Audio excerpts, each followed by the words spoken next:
Hello students, in this session we will derive an expression for magnetic field produced by a current in a circular arc of a wire using Biot-Savart law. Consider a circular arc of a wire AB carrying current I. It will produce magnetic field around it.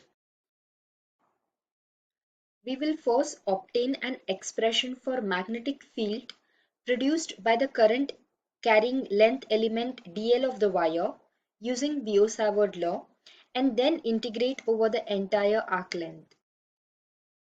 Circular arc AB subtends an angle theta at the center of the circle of which the arc is a part. R is the radius of the circle and O is the center of the circle. Let us find the magnetic field dB bar at the center of the circle produced by the length element dl bar, which is at a distance of r from the center of the circle. Let us make use of vector form of Biot-Savart law. That is, dB bar is equal to mu naught divided by 4 pi I dl bar cross r bar divided by r cube. Using the definition of cross product for dl bar cross r bar, we get it as equal to dl r sine theta. Theta is angle between dl bar and r bar, and from the diagram it can be seen that angle between dl bar and r bar is 90. So substituting theta is equal to 90, we get dB is equal to mu naught divided by 4 pi I dl r sine 90 degree divided by r cube. Sine 90 is equal to 1, and after cancelling out r, we get dB is equal to mu naught divided by 4 pi I dl divided by r cube. This equation gives the magnitude of the magnetic field produced by the length element dl of the wire. The direction of this field is given by right-hand rule. According to this rule, align the thumb in the direction of the current flowing through the wire. Then the curled fingers will give the direction of the magnetic field produced by the current in the wire. Thus, the direction of magnetic field dB bar will be into the plane at point O. The total magnetic field due to arc AB at point O is given as B is equal to integration of dB. Substitute this formula for dB in this expression. So we get B is equal to mu naught divided by 4 pi I integration of dl divided by r square. Since I is constant, it comes out of integration sign. And the length of the arc is from A to B. So we have integrated it from A to B. In the circle of radius r, dl forms the arc subtending an angle of d theta at the center. So dl will be equal to r d theta. Let us substitute this formula for dl in this expression. We get B is equal to mu naught divided by 4 pi I r d theta. We have written dl as r d theta divided by r square. Now the integration is for theta. So we change this as integration 0 to theta. Integration of d theta will be theta and 1 r in the denominator will get cancelled out. So we'll get B is equal to mu naught divided by 4 pi I theta divided by r. So this is an expression for magnetic field produced by the current in the circular arc AB of the wire at the center of the circle. Instead of arc, if we consider the whole circle, theta will be equal to 2 pi.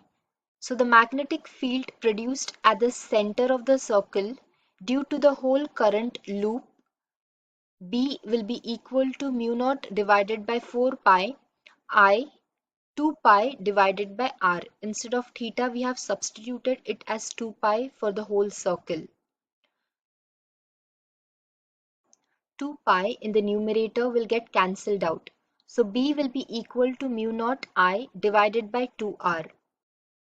This is the formula for magnetic field produced by the current carrying circular wire at the center of the circle. Now let us derive an expression for axial magnetic field produced by current in a circular loop.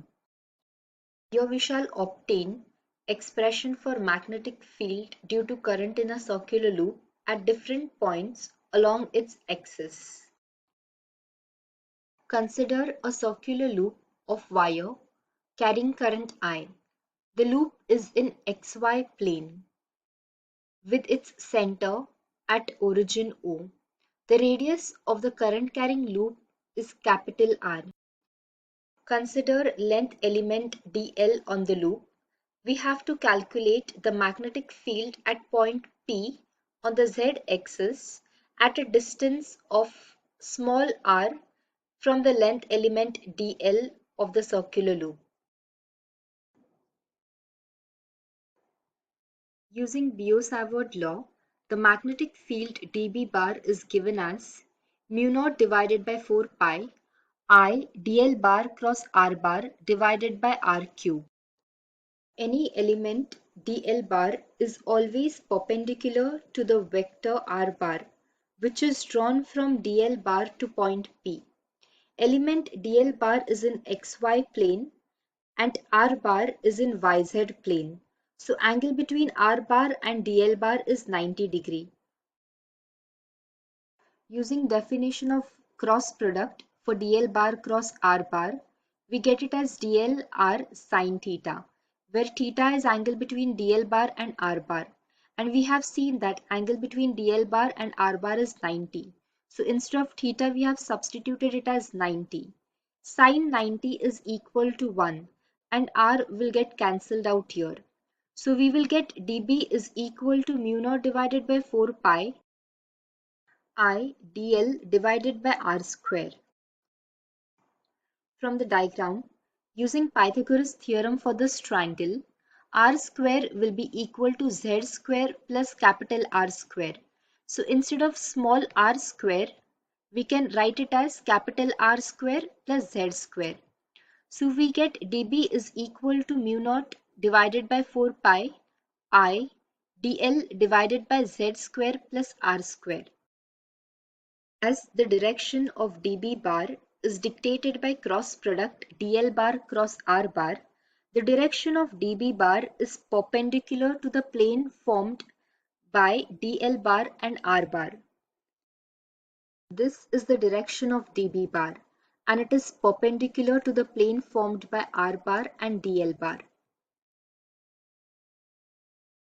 Let us resolve dB bar into its component as dBz, component of dB bar along z-axis, and dB perpendicular, that is component of dB bar which is perpendicular to the z-axis.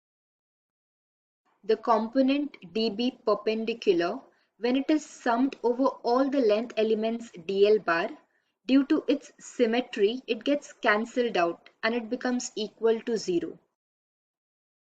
Hence, only dBz component of dB will remain. The net contribution of magnetic field along z-axis is obtained by integrating dBz over the entire loop. Let this angle be equal to theta. So cos theta will be equal to adjacent side divided by hypotenuse. That is capital R divided by small r. And we already know that small r is equal to square root of z square plus capital R square. So cos theta will be equal to capital R divided by square root of z square plus capital R square. Also this angle is equal to theta. So cos theta will be equal to adjacent side divided by hypotenuse.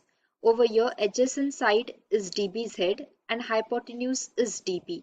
So cos theta will be equal to dBz divided by dB. So we get the formula for dBz as equal to dB cos theta. So the net contribution of magnetic field along z-axis is obtained by integrating dBz over the entire loop. So Bz will be equal to integration of dBz. Let us substitute the formula for dBz as dB cos theta, and also let us substitute the formula for dB which we have derived in the previous slide. So Bz will be equal to mu naught divided by 4 pi I integration of dl divided by z square plus r square multiplied by cos theta. Let us substitute the formula for cos theta as r divided by square root of z square plus r square. So we get Bz is equal to mu naught divided by 4 pi I dl z square plus r square into r divided by square root of z square plus r square. The denominator can also be written as z square plus r square the whole raised to 3 by 2. So Bz will be equal to mu naught divided by 4 pi I integration of r dl divided by z square plus r square the whole raised to 3 by 2. Since we are integrating it over the whole circle, integration of dl will be the circumference of the circle.